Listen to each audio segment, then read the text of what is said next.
Play hypotheticals here, Jules. If Tuchel was still in charge, could he have got this performance from this side? It's impossible to say, but we can say that they went to Old Trafford in a game that they could not win during the group stage, where they were really in a really bad position. They went there and they showed a lot of character in a game that was very similar to the one that they won in Munich last week, for example. They won 3-1, but they could easily have lost. Manchester United hit the bar, and that night it looked like Thomas Tuchel, had it tactically and individually, and Neymar was brilliant, and Kylian Mbappe was brilliant, and all of that. So we've been there before with Tuchel. I don't know what would have happened against Barcelona with Tuchel. I still think that Pochettino had a masterclass in that first leg, the way he set up and the way they beat Barcelona with Marco Verratti in that sort of central number 10 role.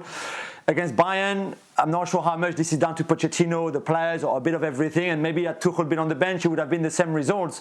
We see what Tuchel is doing, and himself, he's in the semi-final with Chelsea anyway. So it might have been the same, it might not have been the same. But I do think that Pochettino is also benefited for some of the work that Tuchel did before he left in December, at the end of December. Not everything was bad under Thomas Tuchel this season. There were some bad things, there were some really positive things. And I think Pochettino arrived and tweaked things around and brought his own energy and his own qualities. But certainly he also benefited for quite a lot of work that Thomas Tuchel did, including qualifying them for the last 16. Jurgen, how will this result be received in Munich? Because as we've all mentioned, obviously key players missing, in particular Lewandowski. Does that give them a pass? Well, obviously, the people know that Lewandowski was missing, Goretzka was missing, Gnabry was missing. But still, after a couple of days, they're looking at the result and it says, well, we lost in the quarterfinals of the Champions League, and that's for Bayern Munich. Is a disappointment, there's no doubt about it. It's a season where things are kind of heavily discussed with individuals, but also about the future of Hansi Flick as the manager. This will only heat it more up because obviously they are in the league, they're 5 points ahead of Leipzig. They're expected to finish things off the next couple of weeks, winning the next title domestically, but losing in the quarterfinals for Bayern, it's just, for them it's disappointing. Even if they say, well, maybe we were the better team over both legs, both games, but doesn't really matter. So there's always a kind of fire under the roof. I think it's a blow for Bayern, and I don't mean just the result. The result's clearly a blow, but I mean the speculation around Hansi Flick. He's a guy that came in off the back of the disappointment of Kovac around the November time, completely turned the season around. Won the Champions League. Everybody's happy. Round pegs and round holes. Experienced players loving it again. Thomas Müller reignited. All these things, right?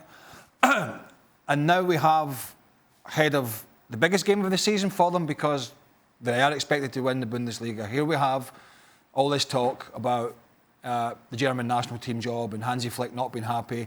Almost a sort of arrogance from the upper echelons of Bayern Munich about how they handle some things. That you were talking to me before we came on air about the announcement about Jerome Boateng leaving and the timing of that.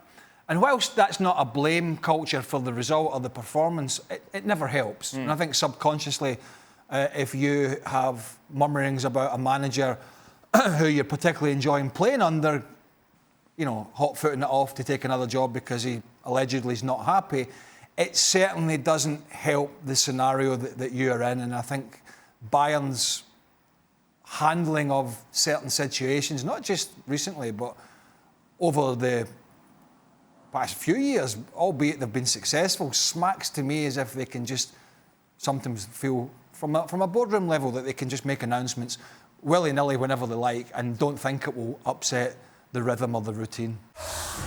Well, thank you very much for watching ESPN on YouTube. For more sports highlights and analysis, be sure to download the ESPN app. And for live streaming, premium content, and let's not forget as well, ESPN FC 7 days a week. Subscribe to ESPN+.